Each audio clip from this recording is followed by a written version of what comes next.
The United States Navy is at risk.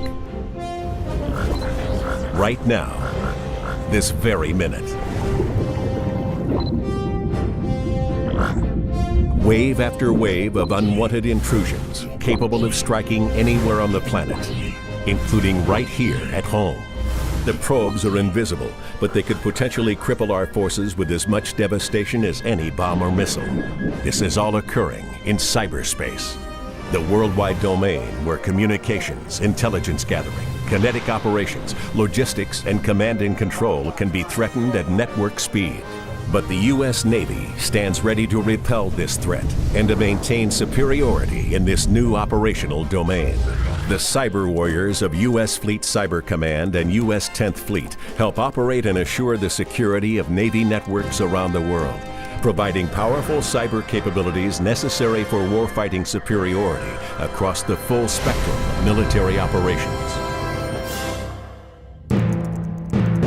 Any entity with access to the internet can operate in cyberspace, including criminals, terrorists, hacktivists, and nations large and small. As vast as the internet has become, cyberspace is even larger, with virtually all commerce and communications passing through electronic networks. From GPS systems to wireless phones, credit card scanners to automatic climate control systems, and the U.S. power grid, all are vulnerable to cyber attack, and so is our military. Each day, the Department of Defense alone receives 6 million probes. The traditional operational domains of maritime, land, air, and space have definite boundaries that separate one from the other. But a fifth operational domain, cyberspace, crosses all domains. Cyberspace is where the battles of the future will be won or lost. 10th Fleet is no stranger to unconventional missions. In World War II, submarines were the new menace, changing the very conventions of naval combat. 10th Fleet was formed to counter that threat, unifying intelligence and operations in one command for the first time.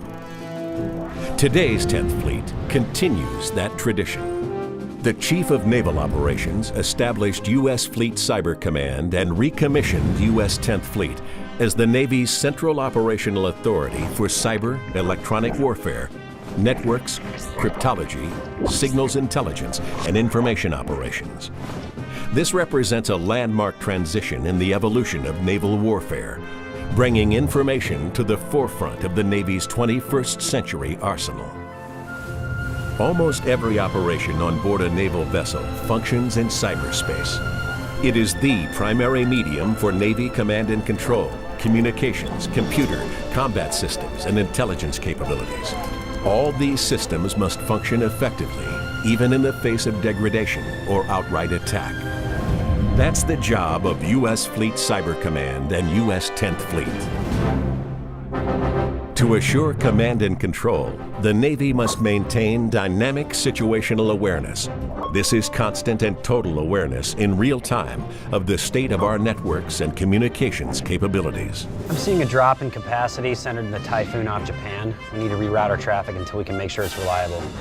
An extension of dynamic situational awareness is dynamic network defense, the ability to proactively counter intrusions or hostile acts against our networks before they disrupt our operations, and to seamlessly maintain continuity of command and control. Battle Watch, Captain.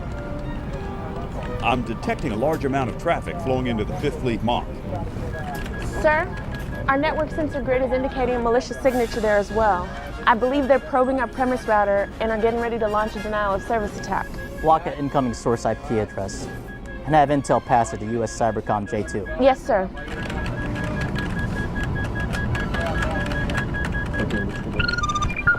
Sir, we got him.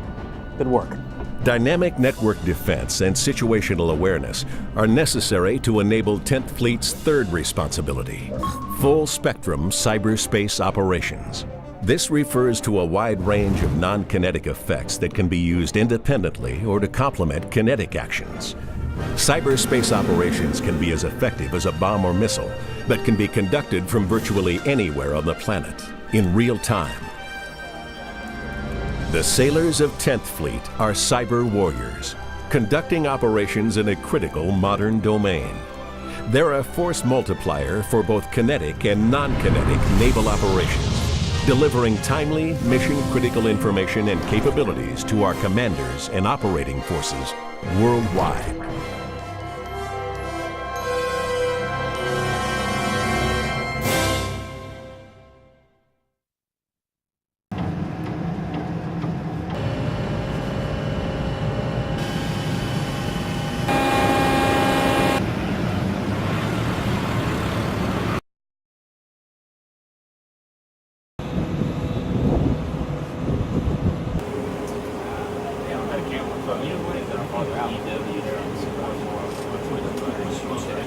Surface CO, what's the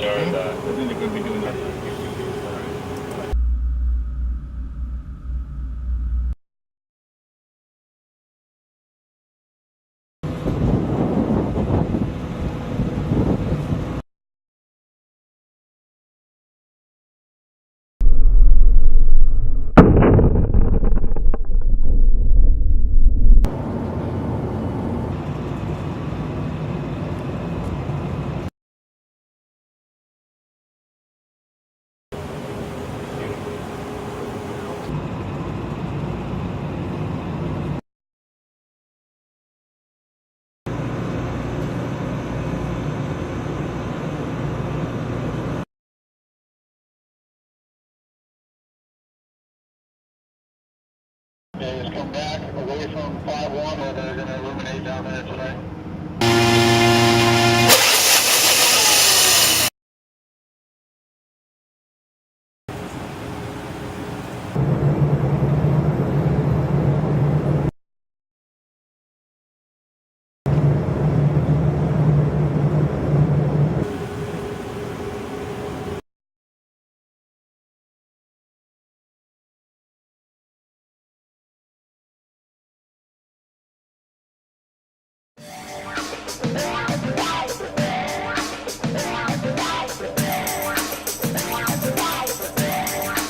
We're actually out here performing flight tests for the F-35C to open up the flight envelope and see what we can learn to get the F-35 ready for carrier evolution, launch, and recovery.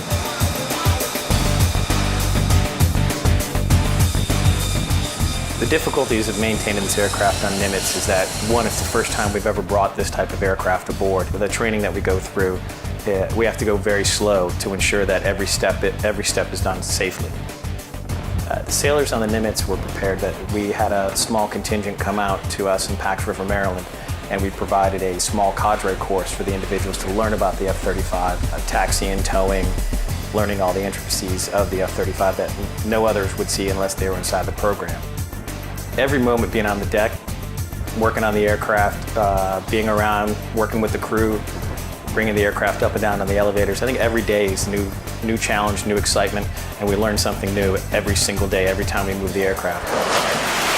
Every moment we're learning something new about the aircraft and how it interacts with the flight deck crew and the aircraft carrier itself. So it's pretty tough to learn on the fly, but that's what we're doing out there. That's what we've trained for back at Pax River for the past 5 years for the aircraft. And I know everybody had the same feeling with the aircraft when it came in, it touched, it trapped.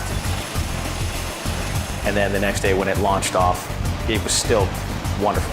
Because not every day you get to make history, and we made history with the F-35C for the Navy as a whole.